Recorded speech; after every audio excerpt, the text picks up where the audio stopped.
Make your next vacation unforgettable. On Royal Caribbean's newest ship, Star of the Seas, it's everything you've loved about every family vacation you've ever been on, with mind-blowing thrills at the largest water park at sea, 7 onboard pools for every level of chill, more than 40 ways to dine and drink, and even more to enjoy at our award-winning private island, Perfect Day at Coco Cay. This is the new Star of the Seas. Click or tap the banner to find out more. Deborah had to have surgery. I had hip surgery in November of 2024. Her United Healthcare nurse, Crystal, checked on her. We do a routine call after surgery, and I could tell that she was struggling. Deborah needed help. My infection markers were through the roof. And Crystal knew what to do. I called the hospital and said she's coming in. And got Deborah the help she needed. Crystal and United Healthcare saved my life. Hear more stories like Deborah's at uhc.com. Benefits, features, and/or devices vary by plan area. Limitation and exclusions apply. Hello, Nigel here. As an owl, I love to be awake all night, but allergy sufferers like you probably don't feel the same. So take Xyzal at night to relieve allergies while you sleep. Then wake up fully refreshed for a more productive day. Xyzal works fast and offers 24-hour continuous relief from sneezing, runny nose, itchy watery eyes, and itchy nose and throat, so you can enjoy doing the things you love all day long. Be wise all. Take Xyzal at night. Use as directed. Starts working in 45 minutes. You were scrolling down memory lane when you accidentally tapped your ex's post from years ago. Better delete the whole app. When scrolling's a bust, tacos are a must. Paso, the old El Paso. Pick up an old El Paso stand and stuffed taco kit today. When modern life gets rough, grab the timeless taste you love. Paso, the old El Paso. It's back to school season, and Clorox is donating 2 million disinfecting wipes to classrooms across America. Because back to school means things can get a little bit messy. Just ask second grade teacher Mr. Torres. Put me and just one Clorox wipe on a team? We can take on crayon smudges, sticky fingerprints on every surface, sneezes on the door handle, juice box explosion by the sink, snack crumbs, and don't even get me started on the bathroom passes. Clorox disinfecting wipes. Teacher's #1 wipe. Think about it. Bathroom passes. Clean feels good. Based on unit sales data.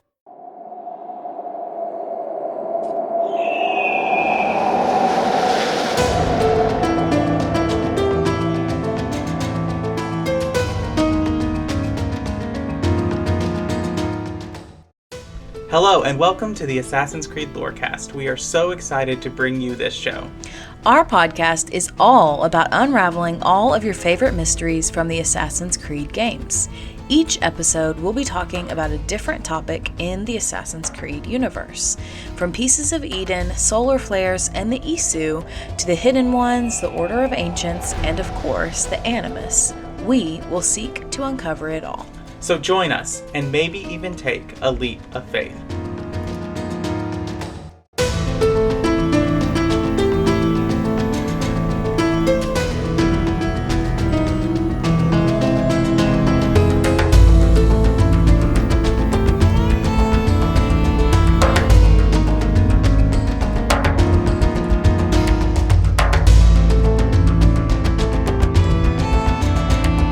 Hello and welcome to the Assassin's Creed Lorecast. My name is Shelby. You might also know me as She-Cup, and I'm one of your hosts for this show. And I'm super excited for our topic today, and I'm joined here by my co-host. Yeah, and so I am Austin, or Teacup, and we are here to talk about a Templar. Actually, I lied. I'm not excited to talk about this. Well, today we are talking about none other than the Templar Grand Master of the British Rite of the Order of Templar, Reginald Birch. We first meet Reginald Birch in Assassin's Creed 3 when he meets with Haytham and basically meets with him in the theater and then gives him the contract, and then he sends him to America. And really, that's all we get of him in a game, is just that introductory. We get a bunch of his background and stuff from the Assassin's Creed Forsaken novel, which is a spin-off novel about Haytham and the events of Assassin's Creed surrounding the revolution and everything like that. So we do have some information about him, but like as far as our experience in game, like We don't hunt him down. It's not like he's Rodrigo Borgia, who is like this big enemy that we build up in all of this. He's just a character who sends off Haytham to basically keep the colonies in line. Right. Like, I remember when we did Haytham's character deep dive a few weeks ago, I was like, this is the guy that he makes like a 30-second appearance and that's it. Like, I didn't realize he had so much involvement, not only in the story of Assassin's Creed, but like especially Haytham's life. Yes, he does have a lot of involvement in Haytham's life, and we'll get right into that. You ready to dive in? Let's do it. All right. So his early life, he's born in 1705.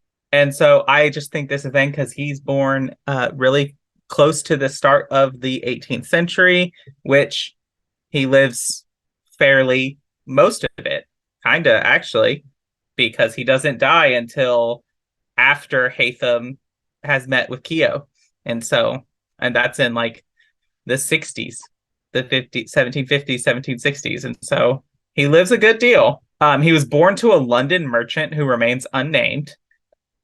Following in his father's footsteps, though, he began dealings at a very, very young age. And by the time he had reached his mid-20s, Birch owned several merchant ships, mainly involved with the shipment of tea to the British America.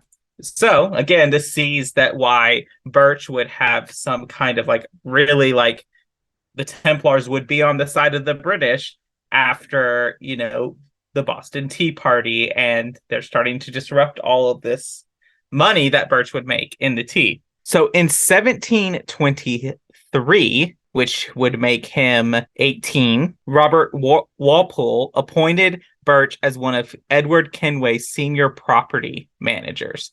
So basically, Birch has now infiltrated this high-ranking assassin, very famous assassin, his household.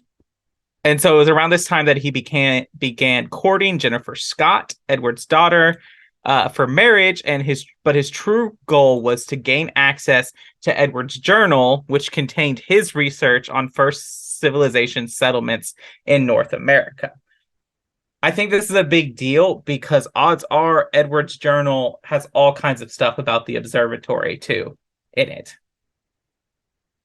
Yeah, probably a lot of information about other assassins and, some of the camps that he claimed during Black Flag. Like, it's probably got so much information in it. Right, exactly. And so in 1733, Birch is introduced to Haytham. And we talked about this on Haytham's Deep Dive. They basically go out to the theater in White Chocolate's house on Chesterfield Street. On the way back, it's Haytham's Batman origin story. They're attacked by a mugger. They try to steal Haytham's mother's necklace. Birch tries to kill the man. He's dissuaded by Edward.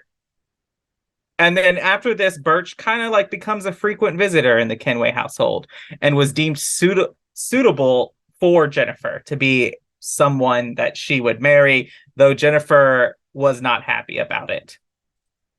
Though given Jennifer's background and the way Edward kind of treated her mother, I would imagine that she wouldn't be happy with any decision Edward makes, and kind of rightfully so. Yeah, that's fair. I agree with that assessment entirely. Right. So I think it might be that she doesn't trust Birch, which is fair because he probably does give off a vibe. But also, I just think that she would hate any man that her father presents her for marriage.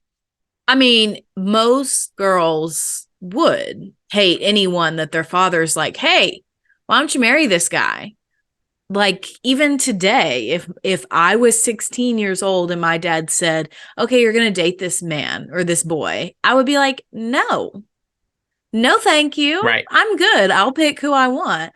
And that's just like an urge of teenagers to rebel against their parents. Like, it's just what they do. It's their nature. Right, exactly. And as we know, Birch basically has people from Edward Braddock's, the worst Templar, blackmail Jack Digweed, who was Edward Henry's valet, which like you hear about that. A valet is a little more involved than just like, it's not just Edward's carriage driver. You know a little bit more. Could you explain to us like what a valet actually is? Well, in Downton Abbey, they call it a valet, first of all. Oh. Second of all, it's like their driver. It's the person who takes care of their clothing, like, and not just like the person who takes care of all the clothing. Like, you are specifically assigned to genuinely like the master of the house, like the dad or whatever. Like, so you're their specific servant, their person. You're not just like doing all this stuff. You're not doing the driving for the whole family. Like, you're assigned to the father, usually is how it works in what I've seen. And mostly, to be fair, in period dramas. So that might be inaccurate. If you're a British aristocrat, feel free to correct me, because I'm not that. Right. But it's someone who would have a lot of access to Edward and a lot of like access to where like Edward keeps belongings and keeps things and what his daily schedule and what the going on of Edward's life is. Yeah, I mean, this is a person who would know everything about Edward, like who sees like him at the most intimate times of his life, like does his laundry kind of person. Like, you're a person that you would know everything about him. Absolutely. Right. And so this kind of paints the picture that Digweed is then blackmailed by Braddock's men to try to reveal the location of the journal. But Edward is no fool. He knows the stakes that this journal holds. He knows the stakes that Pieces of Eden and Isu technology hold for Templars who might get them. Digweed does not know where the journal is, because Edward probably has never shown him. Because Edward's not stupid. A lot of people like to point to Edward kind of being a himbo because he makes dumb decisions, but he is not dumb. He's arrogant, he's stubborn, he's hard-headed, but he's not dumb. I wouldn't even say he's arrogant. He just wants to do things his way and disagrees with people who are telling him what to do. Frankly, I completely understand that. But also, he's not a himbo. Like, the whole game, everyone calls him ugly. You can't argue that someone who's been called ugly for a whole entire video game is hot. So that's the first thing. I'm not going to get on my himbo soapbox again. So you've got to move this along. Otherwise, I'll be there again. All right. Okay. So after this event, Birch has a conversation with Haytham about his sword training and basically learns where like Edward keeps a steel sword for Haytham and basically infers that this is where the journal's location is. So Jennifer is actually the first one to discover that Birch is a Templar, which, you know, good for her. And she does the right thing. She goes and she informs Edward. And so basically they have a fight in his office. Birch and Edward have a fight in his office. And Birch tries to basically threaten Edward into giving him the journal. And of course, Edward refuses. And like, this just kind of shows me to think like Birch is very young when this comes out. Like, he's mid-20s. He's like early 20s, which I guess for time is not that young, but it's still very young. And Edward is more seasoned. And I just want to sit here of like, Birch, there's no way the Templars assigned you to this and didn't tell you who he was. Like, you think you're going to blackmail and intimidate this ex-pirate and assassin who took down the Caribbean right of the Templars? Like, really? Yeah, I just feel like Edward, probably out of most of the other protagonists, has seen the most shit. Like, he was a pirate. You can't tell me that he hasn't seen some of the roughest kinds of people and been in the roughest locations, and probably has been in like the most number of how the hell am I going to get myself out of this situations before. Like, do you really think you're going to be able to take down somebody like that? I surely don't. Right.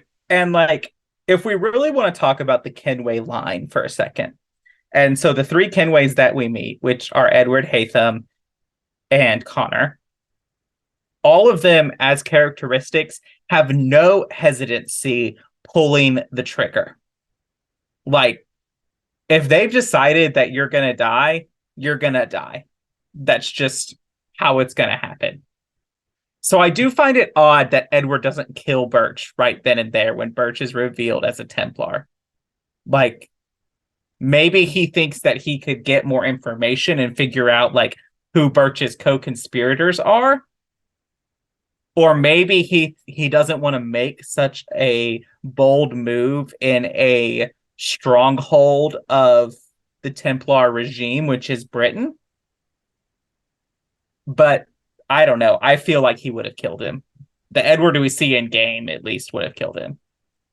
Or maybe he's getting softer in his old age after his children. I mean, there are a lot of reasons. Or maybe even he didn't want his children to witness that because they're in the home. Yeah. So a day or so later, Birch hires mercenaries that attack the Kenway Manor. They kill Edward, as we talked about. They kidnap Jennifer. Birch arrived, basically ensuring that Haytham is not killed, and they escape the household. And then Birch is appointed, I assume, by like a court or whatever, because I guess in the time period, like, Tessa Kenway can't care for the household without like a male appointed to supervise her. So he's appointed as the family counselor and Haytham's guardian.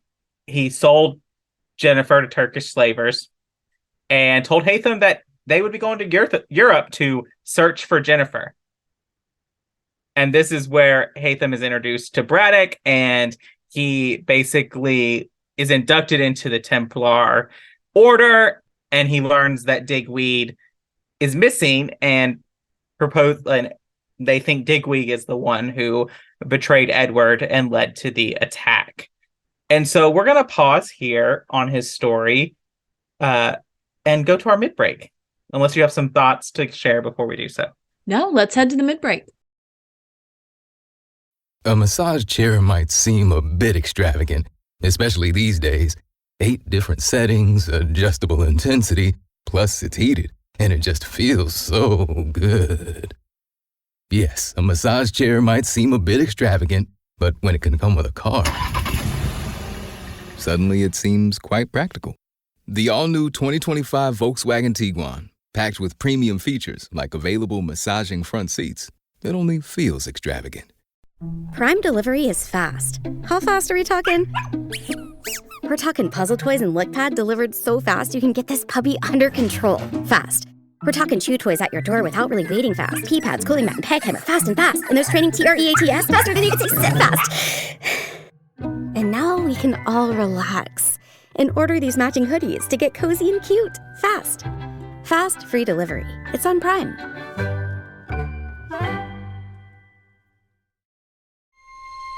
This episode is brought to you by FX's Alien Earth, the official podcast. Each week, host Adam Rogers is joined by guests, including the show's creator, cast, and crew, in this exclusive companion podcast. They will explore story elements, deep dive into character motivations, and offer an episode-by-episode behind-the-scenes breakdown of each terrifying chapter in this new series. Search FX's Alien Earth wherever you listen to podcasts.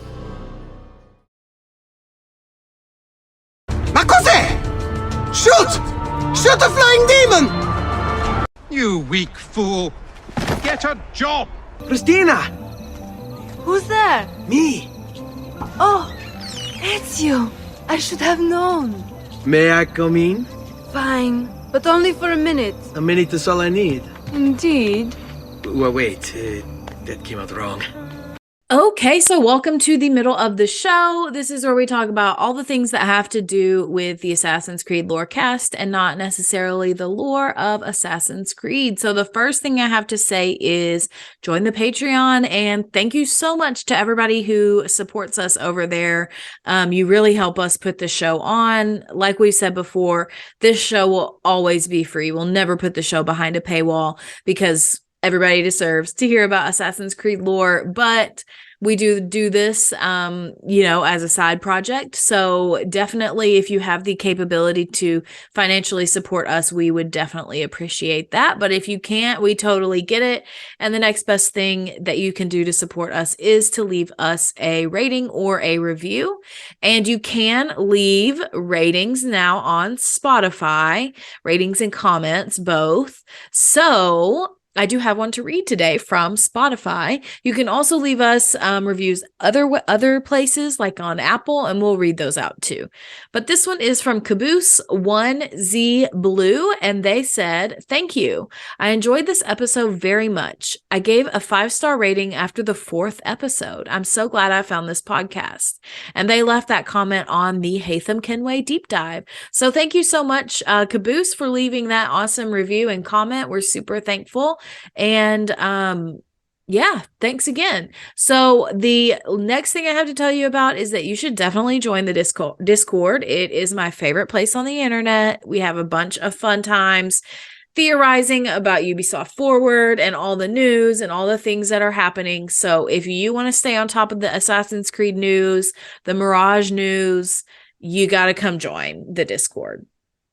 And then the last thing one of the last things I have to talk about is my playthrough. I am currently playing through Odyssey and having a phenomenal time, although I will say I was deeply, deeply traumatized by Phoebe's death, which I think we talked about last week on the episode.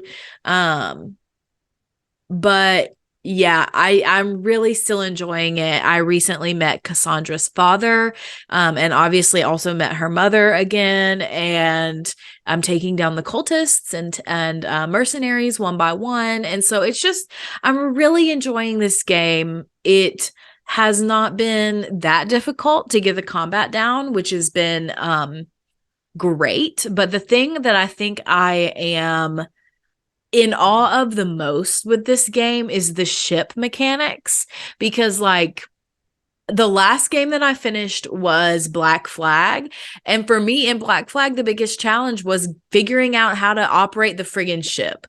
And so going from Black Flag to Odyssey is like literally a world of difference, and the ship is so easy to maneuver. And so I'm always just like, oh, this is amazing. Every time I get in the ship and it immediately responds, I'm like, this is so nice. This is so beautiful. Good job, team. So that's where I'm at with Odyssey. I'm excited for you to continue on. I know you today, as the day we're recording this, you were yelling and screaming at the mirror light puzzles. You were not a fan. No, not at all. I hated that. I wasn't screaming. I was just frustrated. You were not screaming. That is correct. I was maybe raising my voice a little bit. Yeah, so just the last thing I have to say is that, Ubisoft Forward was this past week, and we got a new Mirage trailer, and obviously we'd had the release date of October, and I just think it looks amazing. What do you think? I think it looks great too. I think that the parkour and the stealth all looks awesome. I got really excited at the teleport assassination ability chain thing. That was really cool. But it looks good. I'm glad we're bringing back like tools and stuff into that. The one thing that I do kind of wish that they keep in there is I do kind of like the boss fights of like the RPG trilogy.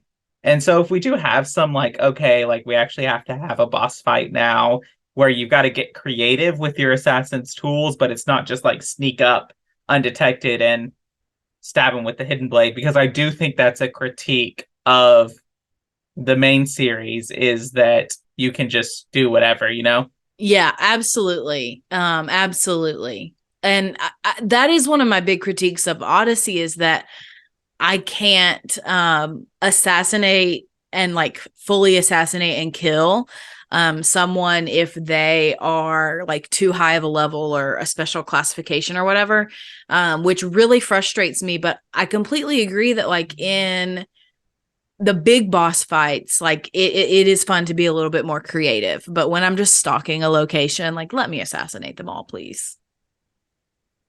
Right. Like, I like the idea of, in 2, at least, when you go to assassinate Rodrigo Borgia and you drop down on him, you're like, oh, was that it? We did it? But then no, he's like, I mean, I remember when you were watching and Ezio was like, Requiescat and Pace, you son of a bitch. And like, Rodrigo goes, I don't think so. You literally gasped.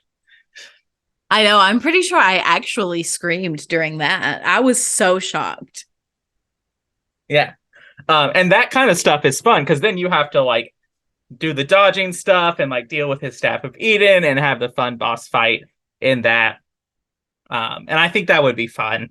I don't want them to get rid of all the RPG elements from the RPG trilogy.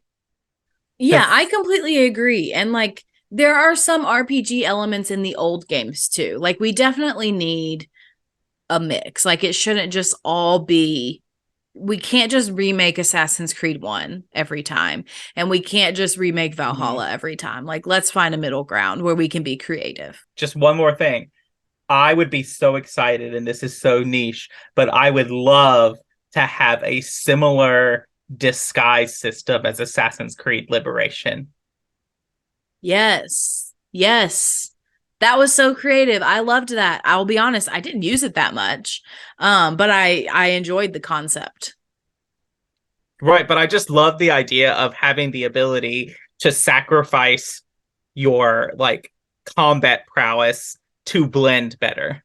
And like really looking at situations and like, okay, is it better for Basim to look like his full assassin self or to maybe look like a poorer person of the city or to like disguise himself as just a regular Joe Schmo in Baghdad? Like, I feel like an assassin, like who's meant to like stalk in the shadows, would utilize all those kind of things. Yeah, I completely agree. But I'm very excited. Me too. I got to get through Odyssey and then Valhalla before I can play it, though. So I got to get a move on. All right, but let's get back into Mr. Reginald Birch. Want to live better? We got a lot of work to do. Join Chris Hemsworth in National Geographic's new Disney Plus original series, Limitless. Live better now. I'm diving headfirst into cutting-edge science to uncover 3 powerful secrets to living better right now. The growth that occurs through any challenging experience is really what we seek. Chris Hemsworth stars in Limitless. Live better now. Now streaming on Disney Plus and Hulu. It's showtime. This episode is brought to you by Greenlight. Get this. Adults with financial literacy skills have 82% more wealth than those who don't. From swimming lessons to piano classes, us parents invest in so many things to enrich our kids' lives. But are we investing in their future financial success? With Greenlight, you can teach your kids financial literacy skills like earning, saving, and investing. And this investment costs less than that after-school treat. Start prioritizing their financial education and future today with a risk-free trial at greenlight.com/Spotify. Greenlight.com/Spotify. Hit pause on whatever you're listening to and hit play on your next adventure. Stay 2 nights and get a $50 Best Western gift card. Life's a trip. Make the most of it at Best Western. Visit bestwestern.com for complete terms and conditions. Malaka! Malaka! Malaka! Unless the legend is a lie, you are the man I long to meet. Renowned master and mentor. Ezio Auditore de la. Prego. Forgive me. I have a hard time remembering that Italian gibberish. I'll see you all at the selection ceremony, ladies. I especially hope you show up. Let me guess. He's rich. All right. So he's not Grandmaster yet, but he does eventually become Grandmaster of the British Rite. And so he has Edward's journal, and this is a big deal. And so he starts decoding it, and he learns of all these sites, and he basically learns of the Grand Temple, the one in the Americas, and he makes it the Order's top priority. And so he recruits Lawrence Washington, who is some relation. I can't remember, but we meet him in Rogue, but he is either the brother or uncle or cousin to George Washington. And so he becomes a Templar and he returns to Virginia, where he's instructed to locate the precursor site and to basically be Birch's eyes and ears in the colonies. So Birch and Haytham continue around Europe to search for digweed. They end up in Torres, France, which we talked about this on the Haytham episode. He trains Haytham, and this is where Haytham officially joins the Templar Order. And then Birch then sends Haytham on some assassination missions to this merchant in Liverpool and an Austrian prince.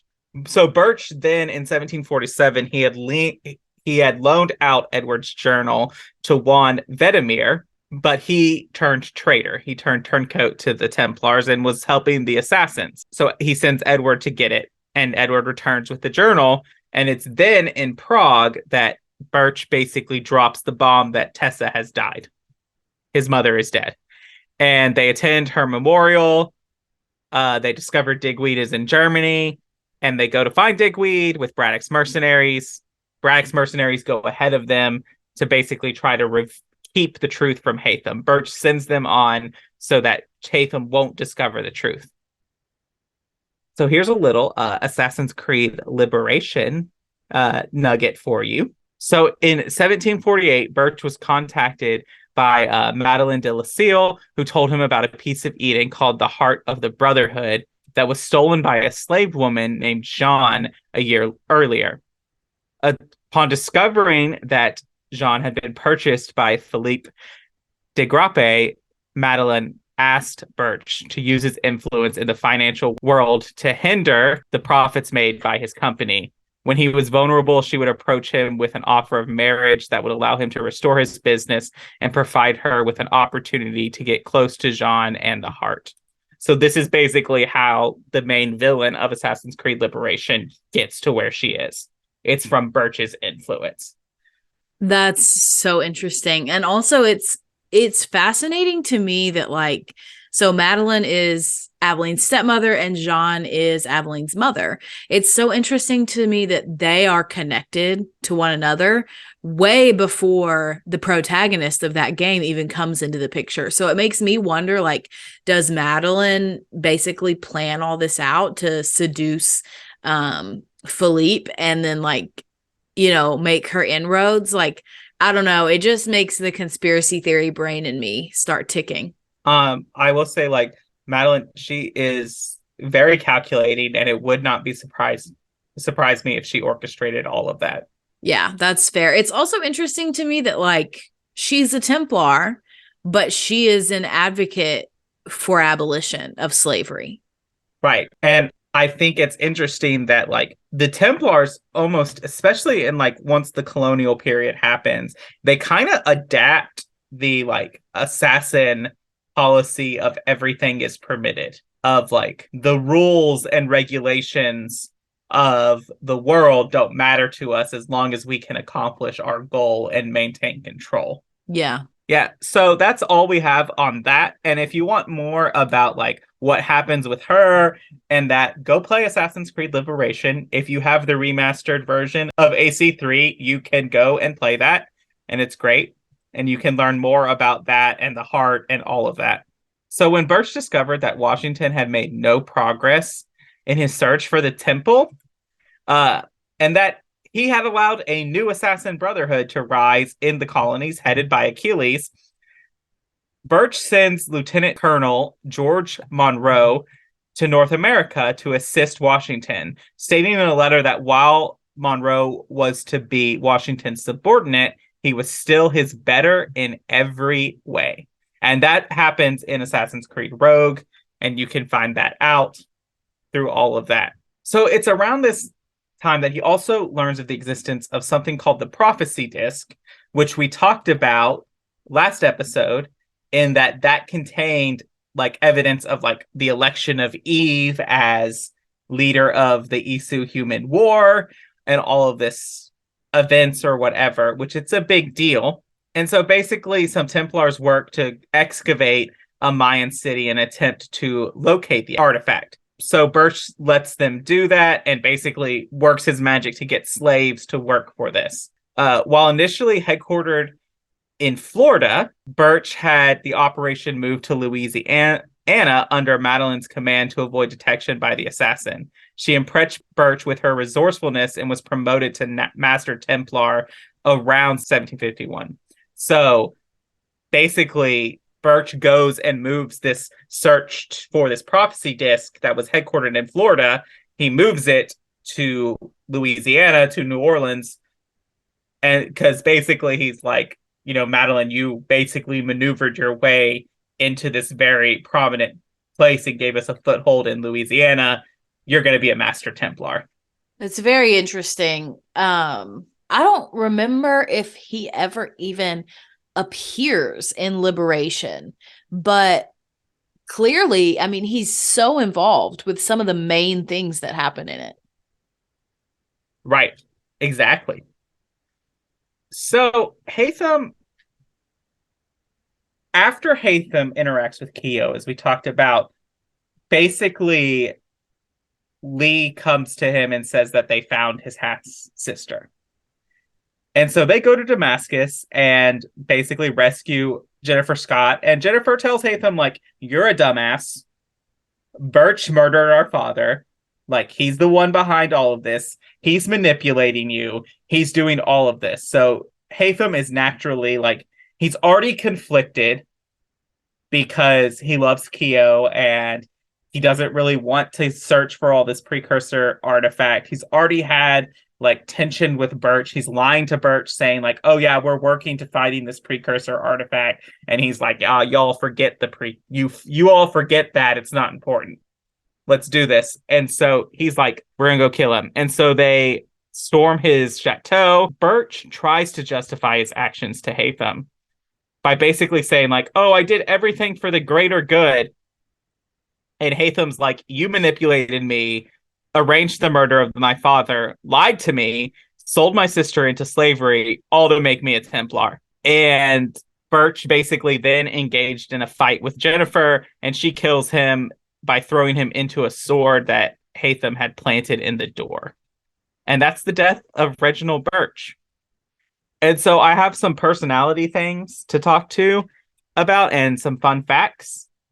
And then we can get into a little bit of discussion on him. All right. So Reginald Birch was a fanatic obsessed with gaining power by the East Sioux by any means necessary, while masking it beneath the veneer of basically like, we are chivalrous knights, Templars who do this, and he indoctrinates Haytham. So basically his personality is built around, like all Templars, he's a pathological liar. I mean, I wouldn't say that Haytham is a pathological liar, but definitely the rest of them that I've seen.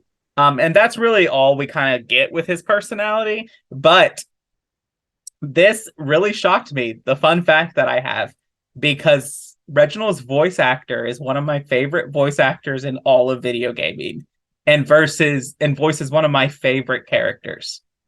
But like Reginald Birch is voiced. Yeah. Reginald Birch is voiced by Gideon Emery.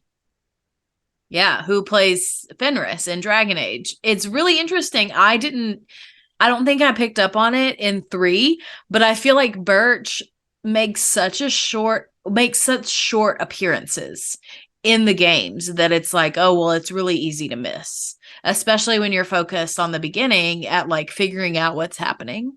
And you know, we've talked about his involvement in Liberation is intense. Like he's behind most of the game, but we never see him. So right. I guess that's why, but I don't know. It is so funny that we never picked up on that. Right. So kind of mentions of Birch. Obviously we see him in 3.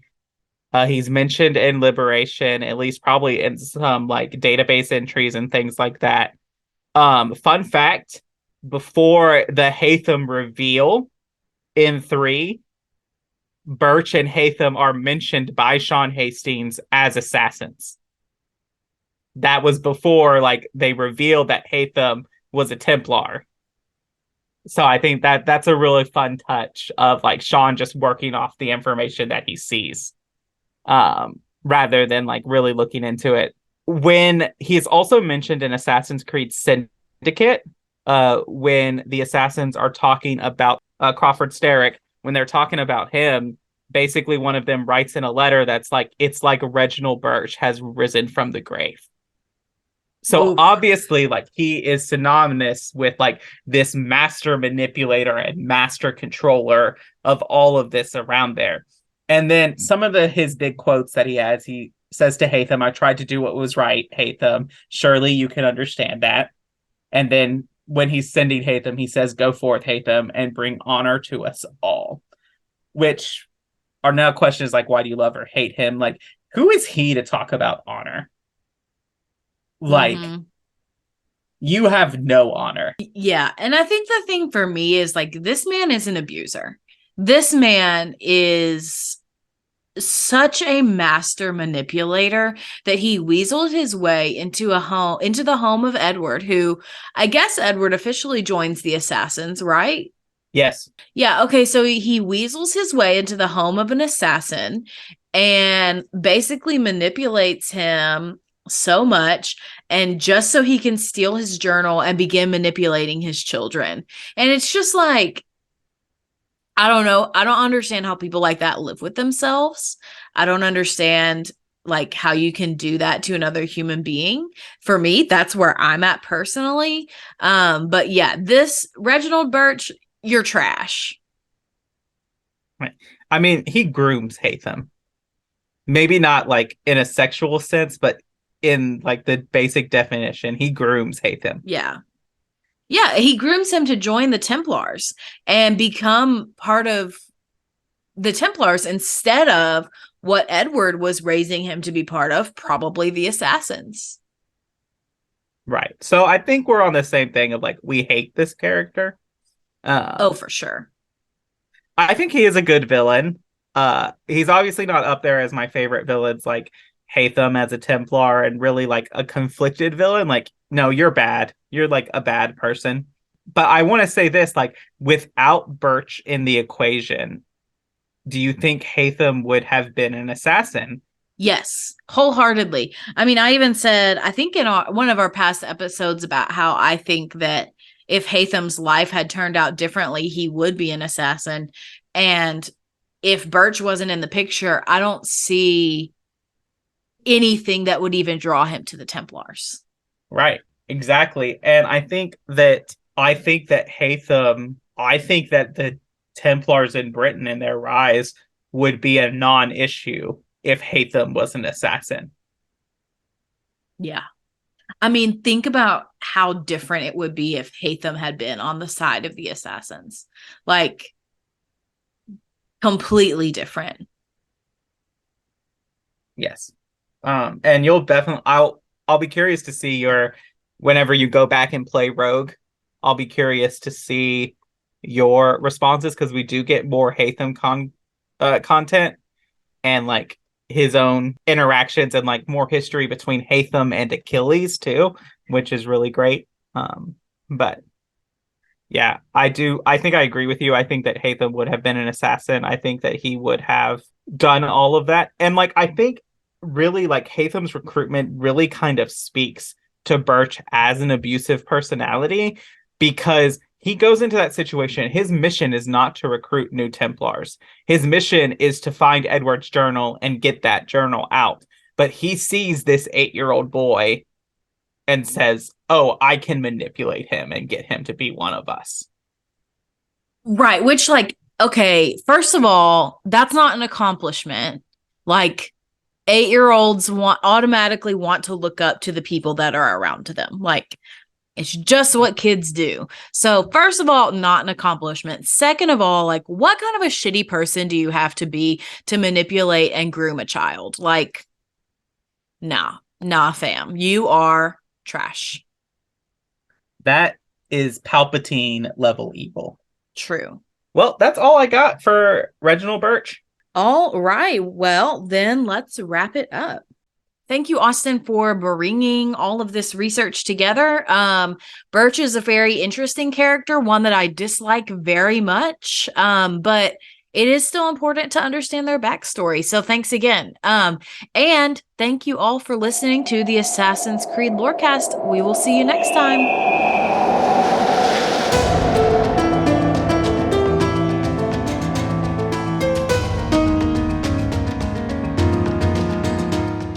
Thanks for listening to the Assassin's Creed Lorecast. You can find us on Twitter at AC Lorecast. If you have any lore questions or topics to unpack, join our Cups Podcasting and More Discord server. It's the best place on the internet. You can also support us financially through our Patreon. Find us on patreon.com/Assassin's Creed Lorecast. The Assassin's Creed Lorecast is part of the Robots Radio Network. For more information about the Robots Radio Network, join the Discord server via the link in our episode's description. If you enjoyed the show or learned something new today, please subscribe, leave us a review, and join the Patreon. And if you enjoyed our intro and outro music, make sure you give a big thank you to Pipeman Studios. Thank you, Pipeman! Thanks again for listening to the Assassin's Creed Lorecast. And always remember, Assassins, stay in the shadows to serve the light.